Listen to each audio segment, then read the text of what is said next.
नमस्कार साथियों, स्वागत और अभिनंदन है आप सभी का Prayag knowledge track YouTube channel पर। मैं उपेंद्र यादव, छात्र इलाहाबाद केंद्रीय विश्वविद्यालय।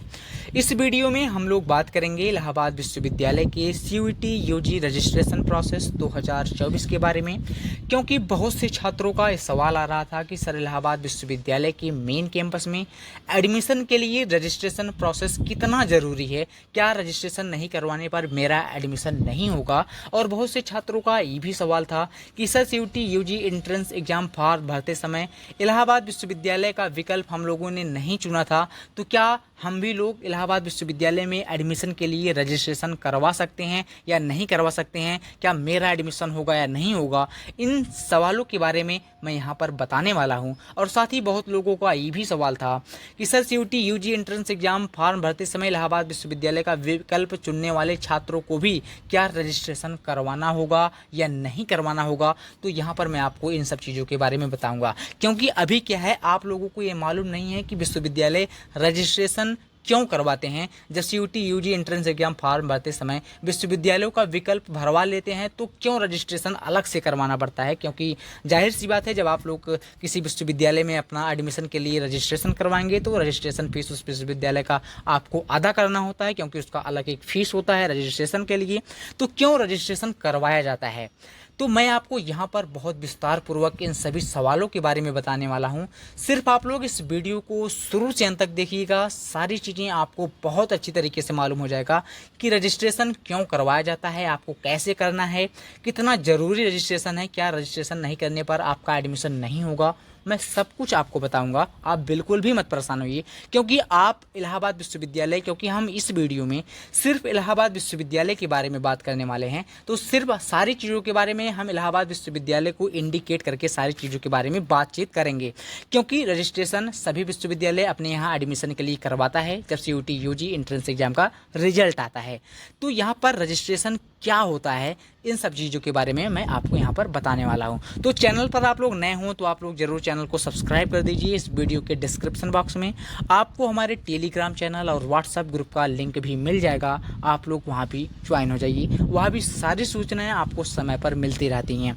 एडमिशन से संबंधित जितने भी जब कट ऑफ आना शुरू होगा तो मैं कट ऑफ का वीडियो बनाकर आपको बताता रहूँगा, आप यदि हमारे चैनल से जुड़े रहेंगे, क्योंकि बहुत से छात्रों का सिर्फ एडमिशन इसलिए नहीं हो पाता क्योंकि उन्हें समय पर कट ऑफ के बारे में जानकारी नहीं मिल पाती हैं। साथियों, मैं इस सूचना के बारे में अपने सभी वीडियो में बताता हूं कि कट ऑफ के चक्कर में कई छात्रों का एडमिशन सही समय पर सूचना नहीं मिलने की वजह से उनका एडमिशन नहीं हो पाता है। तो आप लोग ऐसे आपके बहुत से चैनल आपको मिल जाएंगे जो इलाहाबाद विश्वविद्यालय की सूचनाओं के बारे में वीडियो बनाते हैं। आप किसी भी चैनल से जुड़ सकते हैं, हम भी वीडियो बनाते हैं तो हमारे भी चैनल से आप लोग जुड़ सकते हैं, यहाँ पर भी आपको सारी सूचनाएँ आपको मिलती रहेंगी।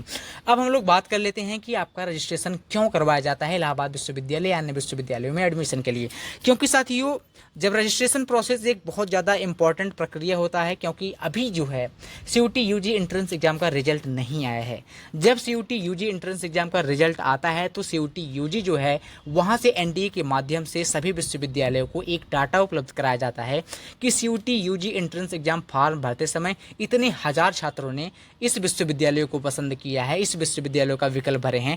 तो उसका क्या होता है, डाटा इलाहाबाद विश्वविद्यालय के पास चला आता है। लेकिन आप लोग एक बात बहुत अच्छी तरीके से जान रहे होंगे कि जब आप लोग सीयूटी यूजी एंट्रेंस एग्जाम का फॉर्म भर रहे थे तो आप वहां पर सिर्फ एक विश्वविद्यालय का विकल्प नहीं भरे थे, वहां पर आप लोग कई विश्वविद्यालयों का विकल्प चुने होंगे। तो ऐसे में क्या होगा, इलाहाबाद विश्वविद्यालय को देखिए, या सभी विश्वविद्यालयों को ये मालूम हो जाता है कि कितने हजार छात्रों ने विकल्प भरा है इलाहाबाद विश्वविद्यालय में एडमिशन के लिए, लेकिन वही छात्र अन्य विश्वविद्यालयों का भी विकल्प भरे हैं।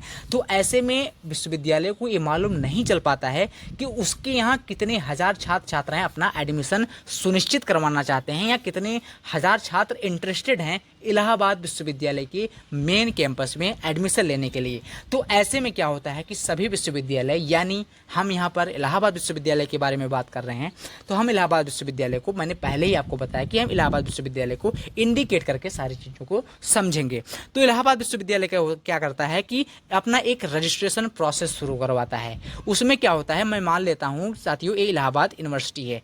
यहाँ पर जब रजिस्ट्रेशन शुरू होता है तो जो छात्र इलाहाबाद विश्वविद्यालय की कैंपस कैंपस में एडमिशन के लिए इंटरेस्टेड होते हैं वो अपना क्या होता है, इलाहाबाद विश्वविद्यालय में अपना फीस अदा करके रजिस्ट्रेशन करवाते हैं। यदि रजिस्ट्रेशन का फीस ना लिया जाए तो काफ़ी ऐसे छात्र भी अपना रजिस्ट्रेशन करवा देंगे जो सीयूटी यूजी एंट्रेंस एग्जाम दिए हैं और जो इलाहाबाद विश्वविद्यालय में एडमिशन के इच्छुक नहीं हैं, वैसे भी छात्र अपना क्या होगा यहाँ पर रजिस्ट्रेशन करवा देंगे। ऐसे में क्या होता है, सभी विश्वविद्यालय अपना एक रजिस्ट्रेशन का फीस रखता है ताकि इंटरेस्टेड छात्र ही अपना रजिस्ट्रेशन करवाएं विश्वविद्यालय में एडमिशन लेने के लिए। ऐसे में जब आप लोग इलाहाबाद विश्वविद्यालय में अपना रजिस्ट्रेशन करवाएंगे, मान लेते हैं कि आप इलाहाबाद विश्वविद्यालय से बीए करना चाहते हैं, ठीक है, हम मान लेते हैं कि आप इलाहाबाद विश्वविद्यालय से बीए करना चाहते हैं, तो आप जब बीए करेंगे, ये इलाहाबाद यूनिवर्सिटी है, आप जब बीए करेंगे तो आप यहाँ पर जाके अपना रजिस्ट्रेशन करवाएंगे, काफ़ी हज़ार छात्रों में यहाँ पर अपना रजिस्ट्रेशन करवाएंगे। ऐसे में क्या होगा, इलाहाबाद विश्वविद्यालय के पास एक डाटा चला आएगा कि इलाहाबाद विश्वविद्यालय के मेन कैंपस से बीए करने के लिए लगभग मान लेते हैं हम 20,000 छात्र बीए में एडमिशन लेने की इच्छुक हैं। 20,000 छात्र छात्राओं ने अपना रजिस्ट्रेशन मेन कैंपस में एडमिशन के लिए करवाया है। तो ऐसे में अब क्या करेगा इलाहाबाद विश्वविद्यालय, इसी 20,000 छात्रों में के बीच में से कट ऑफ जारी करना शुरू करेगा। जब आपका एडमिशन शुरू होगा तो इन्हीं 20,000 छात्रों का कट ऑफ जारी करना शुरू करेगा। हम मान लेते हैं कि यहाँ पर जो है 20,000 छात्रों ने बीए में एडमिशन लेने के लिए अपना रजिस्ट्रेशन करवाया, 5,000 छात्रों ने बीएससी में अपना एडमिशन लेने के लिए करवाया, बीए एलएलबी में कुछ हज़ार छात्रों ने अपना एडमिशन लेने के लिए करवाया। और हम आपको यहाँ पर बताते हैं कि CUET UG entrance exam form भरते समय इलाहाबाद विश्वविद्यालय का विकल्प जो है, बीए वाले जो छात्र थे उन्होंने 40,000 करवाया था। मैं मान लेता हूँ वहाँ पर क्या हुआ, 40,000 छात्रों ने क्या किया, अपना इलाहाबाद विश्वविद्यालय का विकल्प सीयूटी यूजी एंट्रेंस एग्जाम देते समय किया, लेकिन एडमिशन के सिर्फ इच्छुक कितने हैं, 20,000। ऐसे में इलाहाबाद विश्वविद्यालय उन सभी 40,000 छात्रों के बीच में से कट ऑफ ना जारी करके जो रजिस्ट्रेशन करवाए रहते हैं उन्हीं के बीच से कट ऑफ जारी करना शुरू करता है। ऐसे में आपको ये दिक्कत नहीं होता है कि आपका एडमिशन होगा या नहीं होगा। जब जाहिर सी बात है, जब कम छात्र होंगे, रजिस्ट्रेशन का जब एक डाटा आता है तो वहाँ पर कम ही छात्र होते हैं, तो ऐसे में आपका एडमिशन जो होगा होने की संभावनाएं बढ़ जाती हैं और इलाहाबाद विश्वविद्यालय के लिए भी ये आसान हो जाता है कि कितने छात्र उसके यहाँ एडमिशन के इच्छुक हैं। उसके बाहर के छात्र यहाँ पर एडमिशन बिल्कुल भी नहीं ले सकते। जो रजिस्ट्रेशन अपना नहीं करवाएंगे उनका एडमिशन किसी भी कीमत पर इलाहाबाद विश्वविद्यालय के मेन कैंपस में नहीं होगा। उम्मीद करता हूँ कि साथियों आपको ये बहुत अच्छी तरीके से मालूम हो गया होगा कि रजिस्ट्रेशन क्यों करवाया जाता है। तो आप लोग ये बात बहुत अच्छे से समझ लीजिए। जब इलाहाबाद विश्वविद्यालय का एडमिशन के लिए रजिस्ट्रेशन प्रक्रिया शुरू हो तो आप लोग यदि इच्छुक हैं तो ज़रूर अपना रजिस्ट्रेशन इलाहाबाद विश्वविद्यालय के मेन कैंपस के लिए करवाइएगा। फीस के बारे में मैंने आपको पहले ही बता दिया है कि 300 रुपये ओबीसी ईडब्ल्यूएस और अनारक्षित श्रेणी के छात्र छात्राओं के लिए है, 150 रुपये SC ST के छात्रों के लिए फीस रखा गया है रजिस्ट्रेशन का। तो आपको क्या होगा, इसके बारे में तो मालूम चल गया। अब क्या होगा कि आपका रजिस्ट्रेशन कब से होना शुरू होगा। तो साथियों इलाहाबाद विश्वविद्यालय से जो सूचनाएं मिल रही हैं, 2 जुलाई से आपका रजिस्ट्रेशन प्रक्रिया शुरू हो जाएगा। ऐसे में क्या होगा साथियों कि आप लोग सारे डॉक्यूमेंट्स को आप तैयार करके रख लीजिए। मैं अपने YouTube चैनल पर एक वीडियो अपलोड किया हूँ, वहाँ पर मैंने आप लोगों को बताया है कि कौन कौन से डॉक्यूमेंट्स आपको रजिस्ट्रेशन में लगेंगे, और साथ ही मैंने ये भी बताया है कि एडमिशन के समय आपको कौन कौन से डॉक्यूमेंट्स लगेंगे। वो वीडियो आप लोग जाकर देख लीजिए। मैं उस वीडियो का लिंक इस वीडियो के डिस्क्रिप्शन बॉक्स में डाल दे रहा हूँ, क्योंकि मैं यदि उसके बारे में आपको यहाँ पर बताऊँगा तो वीडियो बहुत ज़्यादा लंबा हो जाएगा और आपको देखने में दिक्कत होगा। अब तो आपको मालूम हो गया होगा कि रजिस्ट्रेशन क्यों ज़रूरी है। और आप यदि इलाहाबाद विश्वविद्यालय में एडमिशन लेना चाहते हैं, आप BA करना चाहते हैं, BSc करना चाहते हैं, कुछ भी करना चाहते हैं, आपको ये मालूम हो गया होगा कि आपका CUT UG एंट्रेंस एग्जाम में कितना नंबर आ रहा है। तो आप लोग मुझे कमेंट में अपने नंबर के बारे में बता सकते हैं, अपनी कैटेगरी बता सकते हैं, और आप इलाहाबाद विश्वविद्यालय से क्या करना चाहते हैं।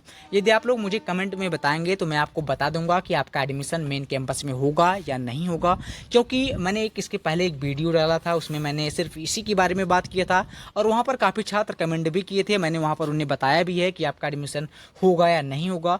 आप लोग अपना नंबर के साथ कैटेगरी भी बता दीजिएगा, क्योंकि कैटेगरी का कट ऑफ पिछले वर्ष कितने कम था इस वर्ष कितना रहने वाला है, मैं वहाँ पर मैं आपको बहुत अच्छे से बता दूंगा। क्योंकि आपको जब मालूम चल जाएगा कि आपका एडमिशन होगा या नहीं होगा, तो आप उसी अनुसार अपने आगे की प्रक्रियाएं करेंगे। क्योंकि इलाहाबाद विश्वविद्यालय का एडमिशन प्रक्रिया जो है काफ़ी लंबे समय तक चलेगा।